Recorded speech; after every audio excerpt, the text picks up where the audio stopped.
Bonjour les amis, bonjour à tous, j'espère que vous allez bien. Nous sommes aujourd'hui samedi. Alors, après une semaine pour ma part mouvementée et assez stressante, je me suis dit qu'il était grand temps de se prendre une petite parole du geeking. Que ce serait un petit peu une bonne chose de se zénifier un peu pour adopter une attitude dans la bienveillance et dans la méditation. Alors, une petite carte du geeking. Alors, ce sera toi. Alors, nous avons les partisans, lac en haut et tonnerre en bas. Alors, les partisans. Les partisans, que nous disent-ils? La carte des partisans nous parle de choisir de suivre de bonnes influences. Ces bonnes influences nous promettent un immense succès. Alors, on ne peut peut-être pas changer de direction, mais on peut plus ou moins ajuster, on va dire, plus ou moins le mouvement que l'on va faire pour obtenir la direction que l'on veut. Comme un espèce de bateau où on ajuste nos voiles au gré du vent, tout simplement.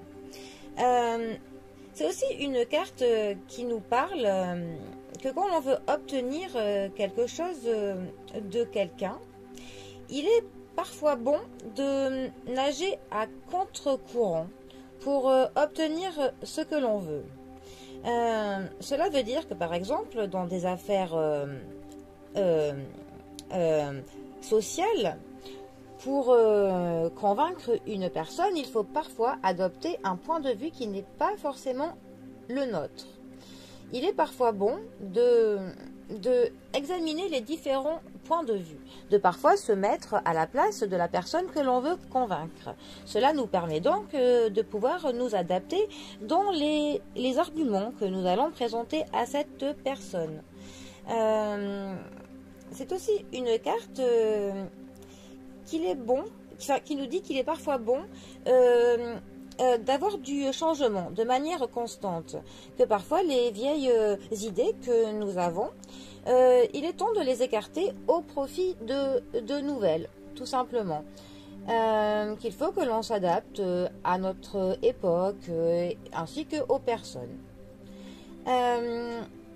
Ensuite, c'est une carte qui nous parle de flexibilité, qu'il faut que l'on reste flexible. Parce que vous connaissez tous cette expression qui dit que le roseau plie mais ne casse pas, alors qu'un chêne, il sera beaucoup plus solide, mais le jour où il va plier, il va casser. Hein. Donc il faut être flexible. Ensuite, les différents traits de l'énagramme que nous avons. Le premier trait nous parle d'une personne qui est clairvoyante. Une personne qui, quand elle se lance des défis, elle sait qu'elle doit parfois changer de direction. Le deuxième trait, lui, nous parle de choisir nos associés avec soin, que l'union fait la force, mais à condition de bien choisir les personnes avec qui nous nous unissons. Le troisième trait nous parle de l'avancée dans la vie et des opportunités qui se présentent à nous. Qu'il faut savoir quelle opportunité est bénéfique, quelle aura une bonne influence et laquelle ne l'est pas. Le quatrième trait, lui, nous parle d'une personne qui a une influence importante, mais qu'il faut faire attention aux flatteries.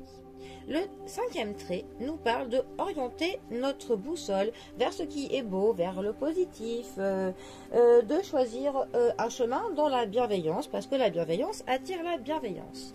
Et le dernier trait, notre sixième trait, lui nous dit qu'il est peut-être temps de demander l'avis d'une personne qui serait plus sage ou plus expérimentée que nous, un guide, une personne, en tout cas dans les conseils, serait positive pour nos entreprises.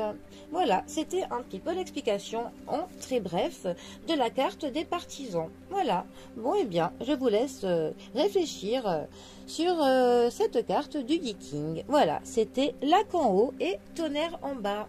Allez les amis, je vous souhaite à tous un très bon samedi et je vous dis à bientôt pour un prochain tirage. Bisous à tous.